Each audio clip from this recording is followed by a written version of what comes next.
Hello student. तो male reproductive system जो है उसमें जो डिसीज कंडीशन है उसको समझने से पहले आपको मेल रिप्रोडक्टिव सिस्टम जो है उसकी एनाटॉमी जो है मतलब उसका स्ट्रक्चर कैसा है, वो बनी कैसे है और उसकी फिजियोलॉजी मतलब फंक्शन जो है वो काम कैसे करता है उसको समझना पड़ेगा ताकि इनकी डिसीज जो है वो समझने में आसानी रहेगी। तो आज के इस वीडियो में हम इसी के बारे में बात करेंगे कि मेल रिप्रोडक्टिव सिस्टम जिसको पुरुष प्रजनन तंत्र कहते हैं। प्रजनन रिप्रोडक्शन का सिंपल अर्थ ये होता है कि एक ऑर्गेनिज्म द्वारा अपनी जैसी प्रतिकृति जो है वो तैयार करना, उसको रिप्रोडक्शन कहा जाता है। तो उसकी बनावट कैसी है और वो काम कैसे करता है। मेल रिप्रोडक्टिव सिस्टम जो है उसके अंदर ऑर्गन अगर देखें तो मुख्य रूप से दो प्रकार के ऑर्गन होते हैं। एक तो प्राइमरी ऑर्गन होते हैं जिसमें टेस्टिस आता है, एपिडिडाइमस आता है, वाद डिफरेंस आता है, इजैकुलेटरी डक्ट आता है, पेनिस आता है। जबकि दूसरे असेसरी ऑर्गन होते हैं। असेसरी ऑर्गन में प्रोस्टेट ग्लैंड है, सेमिनल वेसिकल होता है, एक बल्बो यूरेथ्रल ग्लैंड जो है वो आते हैं। इसमें से कुछ ऑर्गन जो होते हैं वो बॉडी के बाहर होते हैं, तो कुछ ऑर्गन जो होते हैं बॉडी के अंदर पेल्विस जो होता है उसके अंदर स्थित होते हैं। हम वन बाय वन इनकी बनावट जो होती है वो कैसी है और ये फंक्शन कैसे करते हैं, मतलब काम कैसे करते हैं उसके बारे में बात करेंगे। तो सबसे पहले बात करते हैं मेल रिप्रोडक्टिव सिस्टम का सबसे प्राइमरी ऑर्गन जो होता है, महत्वपूर्ण ऑर्गन जो होता है जिसको टेस्टिस कहते हैं, उसके बारे में। टेस्टिस, इसको टेस्टिकल भी कहा जाता है या गोनोड्स कहा जाता है।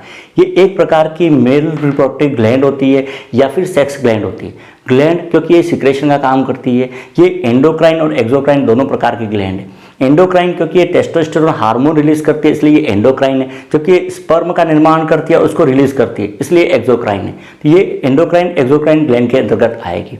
टेस्टिस अगर देखें तो ये बॉडी के बाहर स्क्रोटम जो है उसके अंदर स्थित होते हैं। टेस्टिस जो इसका डेवलपमेंट जो होता है वो फीटल लाइफ में शुरू हो जाता है। ये एब्डोमेन जो है मतलब पेट में किडनी के नीचे डेवलप होते हैं। लगभग गर्भावस्था के 8वें महीने के अंदर ये क्या होता है, इंग्वाइनल कैनाल जो होती है उससे डिसेंड होकर स्क्रोटम के अंदर आ जाते हैं। स्क्रोटम जो होता है वो टेस्टिस के सबसे बाहर की कवरिंग होती है।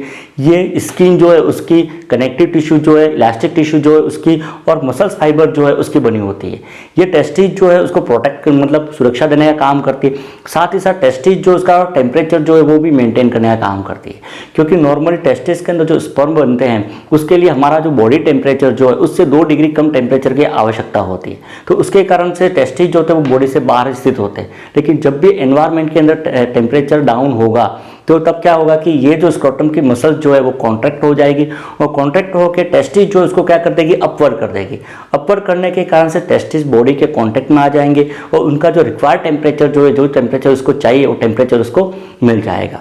फिर बात करते हैं हम टेस्टिस जो इसकी बनावट की, इसकी बनावट कैसी है। तो टेस्टिस ओवल के आकार का होता है जो कि 5 सेंटीमीटर तो लंबा होता है, 2 सेंटीमीटर चौड़ा होता है, 3 सेंटीमीटर मोटा होता है और इसका वजन जो होता है एक एडल्ट के अंदर तो वो लगभग 25 ग्राम के आसपास होता है। टेस्टिस जो है उसके अगर बनावट अगर देखें तो टेस्टिस मुख्य रूप से 3 प्रकार के टिश्यू लेयर जो उसका बना होता है। सबसे आउटर तो टूनिका वेजिनलिस होती है। ये टूनिका वेजिनलिस मुख्य रूप से पेरिटोनियम जो होती है वही लेयर होती है।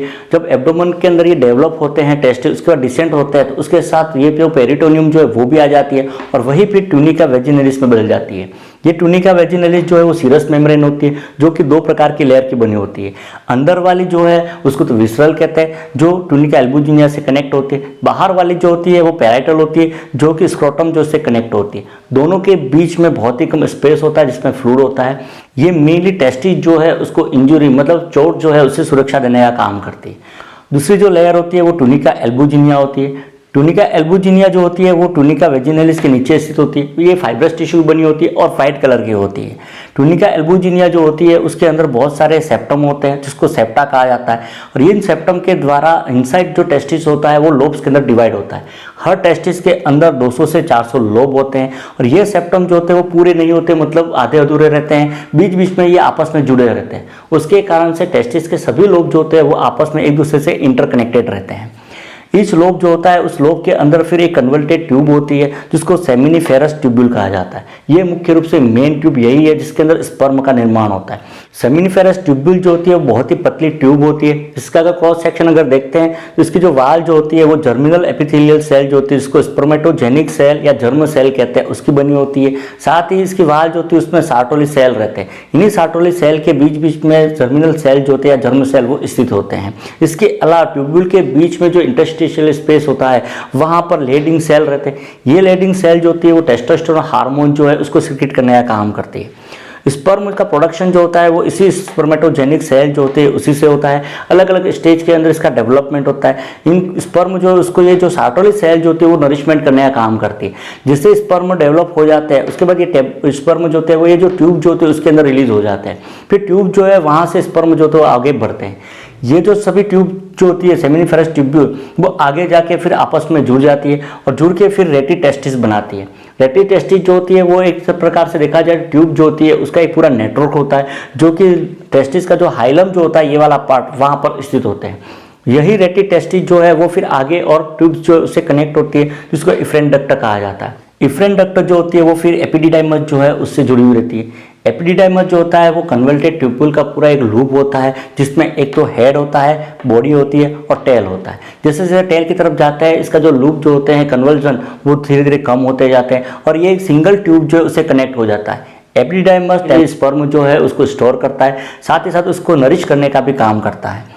वासा डिफरेंस जो होती है एक लंबी ट्यूब होती है जो कि 40 से 50 सेंटीमीटर लंबी ट्यूब होती है और ये मेनली स्पर्म जो है उसको पासेज देने का मतलब उसको कैरी करने का काम करती है। यही वासा डिफरेंट डक्ट जो होती है वो फिर ब्लड वेसल, लिम्फ वेसल्स जो है उसके साथ मिलकर स्पर्मेटिक कॉर्ड बनाती है। इसी स्पर्मेटिक कॉर्ड जो है उसके द्वारा ही टेस्टिस जो होता है वो स्क्रोटम के अंदर लटके हुए रहते हैं, मतलब सस्पेंडेड रहते हैं। इसी स्पर्मेटिक कॉर्ड से फिर वासा डिफरेंस जो है वो बॉडी से बाहर निकलती है और पेल्विक कैविटी के अंदर आती है। पेल्विक कैविटी में आके फिर यही जो वासा डिफरेंस जो होती है वो फिर इजैकुलेटरी डक्ट जो होती है उसके साथ जुड़ती है। इजैकुलेटरी डक्ट जो होती है वो मेनली एक यूनियन या एक डक्ट होती है जो कि वासा डिफरेंस और सेमिनल वेसिकल की डक्ट जो है उससे मिलकर बनता है। Seminal vesicle sac like pouch होते हैं, जो कि दो होते हैं जो दोनों तरफ एक एक स्थित होते हैं। ये मेनली सिक्रेटरी सेल जो होते हैं उसका बना होता है। सेमिनल वेसिकल जो होता है वो जो फ्लूइड सिक्रेट करता है उसके अंदर वाटर होता है, फ्रक्टोज जो होता है जो कि स्पर्म जो उसको नरिश करने का काम करता है। इसके अलावा विटामिन सी, प्रोस्टाग्लैंडिन जो है वो रहते हैं। सेमिनल वेसिकल का जो फ्लूइड होता है वो मेनली स्पर्म जो उसको नरिश करने का काम करता है, साथ ही साथ ये सीमन जो है उसका भी पार्ट बनाने का काम करता है। सेमिनल वेसिकल जो है उसका और वासा डिफरेंस डक्ट जो होती है वो मिलकर फिर इजैकुलेटरी डक्ट बनाती है। इजैकुलेटरी डक्ट लगभग 2 सेंटीमीटर लंबी डक्ट होती है जो कि यूरेथ्रा जो है उससे कनेक्ट हो जाती है। स्पर्म का यदि पासेज अगर देखते हैं तो स्पर्म जो इसका प्रोडक्शन सेमिनिफेरस ट्यूब्यूल जो उसके अंदर होता है, वहाँ से ये रेटी टेस्टिस जो है वहाँ से इफ्रेंट डक्ट में आते हैं। इफ्रेंट डक्ट से ये फिर एपिडिडाइमस में आते हैं। एपिडिडाइमस से ये ट्रेवल करते हुए वासा डिफरेंस से होते फिर इजैकुलेट होते हैं और इजैकुलेट होकर फिर यूरेथ्रा जो है उसके द्वारा पेनिस से होते हुए बाहर आते हैं।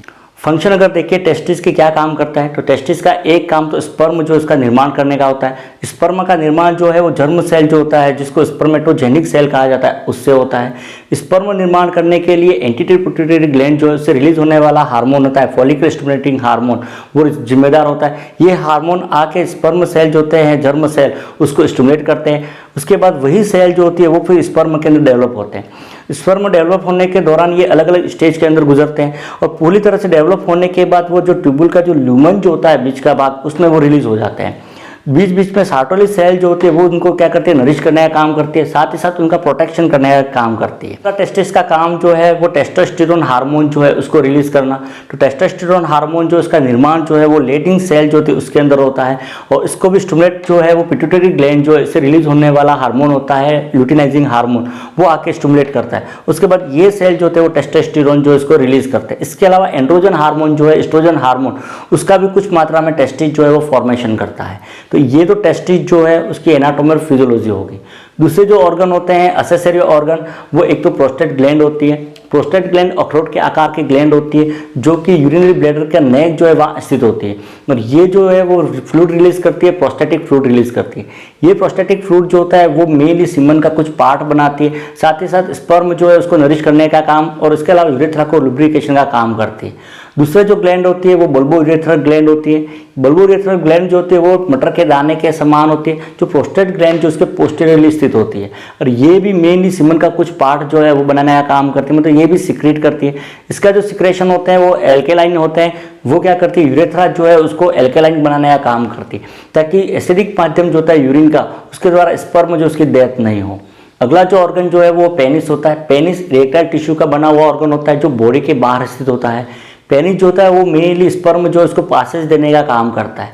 पेनिस जो है उसके अंदर देखें तो रूट होता है, एक शाफ्ट होती है और ग्लांस पेनिस जो कि आगे का पार्ट होता है वो होता है।